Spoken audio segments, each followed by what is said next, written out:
Halo, selamat pagi anak-anak. Hari ini kita akan memulai pembelajaran yang baru dengan materi yang baru, yaitu mengenai bangun ruang sisi lengkung. Nah, apa saja sih contoh dari bangun ruang sisi lengkung itu?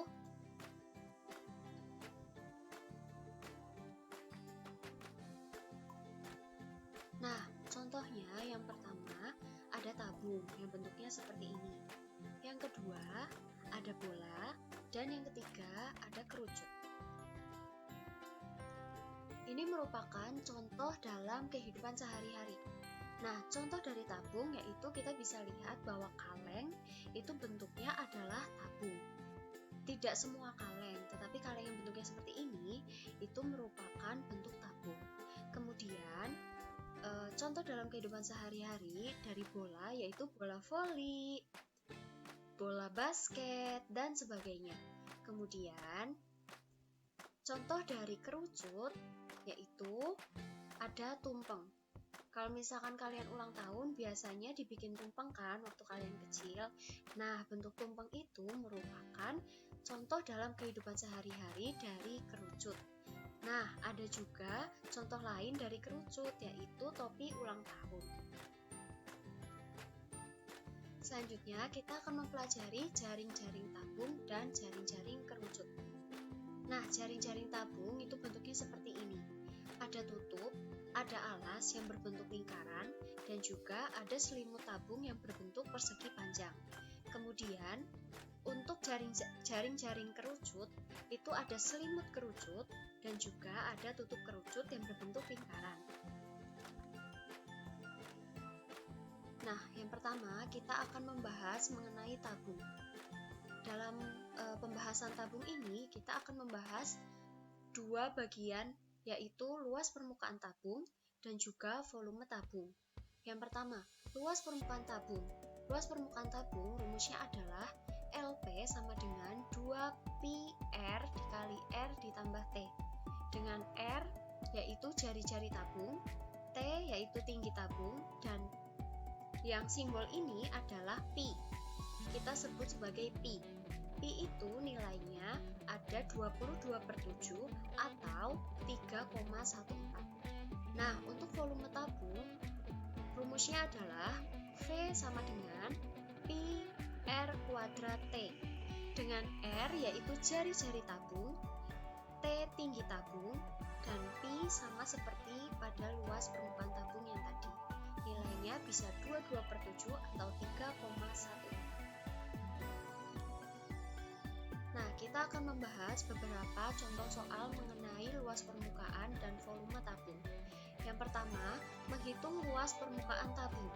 Nah, diketahui gambar tabung seperti ini, diketahui jari-jarinya itu 3 cm dan tingginya itu 7 cm. Maka luas permukaannya tinggal kita masukkan ke dalam rumus. Luas sama dengan 2πr dikali R ditambah T. 2pi dikali R-nya itu 3, dikali 3 ditambah T-nya itu 7. Maka 2pi dikali 3 itu 6pi, 3 ditambah 7 itu 10. Maka 6pi dikali 10 adalah 60pi. Jadi, luas permukaan tabung adalah 60pi cm persegi. Nah, kalau luas itu satuannya persegi. Kalau volume satuannya kubik atau pangkat 3. Contoh yang kedua, menghitung jari-jari tabung jika diketahui luasnya. Nah, di sini sudah ada tabung dengan tinggi 8 cm dan luasnya itu 528. Nah, karena di sini itu 528 tidak ada pi-nya, maka nanti untuk di dalam rumus pi-nya itu harus kita ubah menjadi 22/7. Begitu. Lalu kita masukkan semua yang sudah diketahui ke dalam rumus. L sama dengan 2πr dikali R ditambah T. Luasnya kita sudah ketahui yaitu 528 sama dengan 2. Pi-nya kita ubah menjadi 22/7 dikali R. Karena R-nya belum diketahui, maka kita tuliskan R saja. Dikali R ditambah T-nya itu 8. Kemudian diperoleh 84 sama dengan R dikali R ditambah 8. Nah, dari mana 84 sama dengan R dikali R ditambah 8? Yaitu dari kedua ruas ini kita bagi dengan 7/44. Karena kan 2 dikali 22 per 7 itu adalah 44 per 7. Supaya hasilnya menjadi 1, maka kita harus kalikan dengan kebalikannya, yaitu 7/44. Nah, kalau persamaan seperti ini, supaya tidak merubah nilai, maka yang ruas kanan harus dikalikan dengan 7/44, maka yang ruas kiri juga harus dikalikan dengan 7/44. Nah, ruas kiri dikalikan dengan 7/44 hasilnya adalah 84, lalu ruas kanan dikalikan dengan 7/44 hasilnya adalah R dikali R ditambah 8. Nah, 84 sama dengan R dikali R ditambah 8, penjabarannya adalah seperti ini. Kita ubah menjadi 84-nya ini kita pindahkan ke ruas kanan. Maka 84-nya menjadi bentuk negatif. Jadi R kuadrat ditambah 8R dikurangi 84 sama dengan 0. Nah, karena kita sudah peroleh bentuk seperti ini, maka ini kan persamaan kuadrat. Maka kita bisa menentukan nilai R-nya itu dengan memfaktorkan. Nah, masih ingat kan cara memfaktorkan?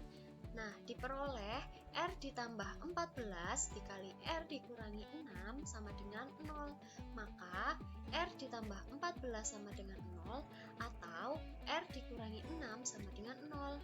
Kita peroleh R-nya sama dengan negatif 14 atau R sama dengan 6. Nah, karena ini merupakan panjang, maka kita pilih yang bernilai positif. Maka kita pilih R-nya sama dengan 6. Nah, sehingga jari-jari tabungnya adalah 6 cm. Contoh yang ketiga, menghitung volume tabung. Nah, volume itu rumusnya adalah, nah, di sini sudah diketahui dari gambar, jari-jarinya adalah 2 meter dan tingginya adalah 6 meter. Lalu kita masukkan ke dalam rumusnya, volume sama dengan Pi R kuadrat T. Sama dengan Pi, R-nya itu 2, 2 pangkat 2 dikali T-nya itu 6.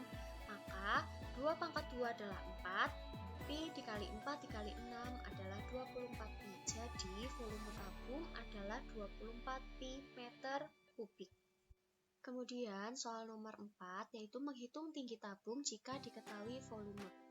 Nah, kita tahu dari gambar diameter tabung adalah 10 cm. Maka jari-jarinya adalah setengah dari diameter. Setengah dikali 10 adalah 5. Maka R sama dengan 5 cm. Dan volumenya adalah 300 Pi. Kemudian kita masukkan ke dalam rumus, volume sama dengan Pi R kuadrat T. Volumenya adalah 300 Pi sama dengan Pi dikali R kuadrat 5 kuadrat dikali T. Kita belum ketahui nilai T-nya. Kemudian 300 Pi sama dengan 5 kuadrat adalah 25 Pi dikali T. Nah, penjabarannya adalah seperti ini. 300 Pi dibagi 25 Pi. 25 Pi-nya kita kita pindahkan ke ruas sebelah kiri sehingga menjadi penyebut. Sehingga 300 Pi dibagi 25 Pi yaitu 12. Maka kita peroleh tinggi tabung adalah 12 cm. Contoh soal yang kelima yaitu menghitung jari-jari tabung jika diketahui volumenya. Nah, di sini kita sudah tahu bahwa volumenya adalah 600 Pi meter kubik dan tingginya adalah 10 meter. Lalu kita masukkan ke dalam rumus. Volume sama dengan Pi R kuadrat T. Volumenya 600 Pi sama dengan Pi R kuadrat dikali T-nya 10. Lalu penjabarannya adalah, nah, 600 Pi sama dengan Pi R kuadrat dikali 10 adalah 10 Pi R kuadrat. Lalu 10 Pi-nya kita pindah ke sisi sebelah kiri, yaitu menjadi penyebut. Maka 600 Pi per 10 Pi sama dengan R kuadrat. 600 Pi per 10 Pi yaitu 60, maka R kuadrat sama dengan 60. Nah, kalau R kuadratnya sama dengan 60, maka R-nya sama dengan akar dari 60. Nah, karena kita kesulitan untuk mencari akar dari 60, maka kita boleh menulis jari-jari tabungnya adalah akar 60 meter. Gitu. Nah, sekian pembelajaran hari ini. Silakan setelah ini dicatat, dipahami dengan baik, kemudian nanti kita akan mendiskusikan bersama-sama di forum GC. Gitu ya. Selamat belajar, Tuhan memberkati.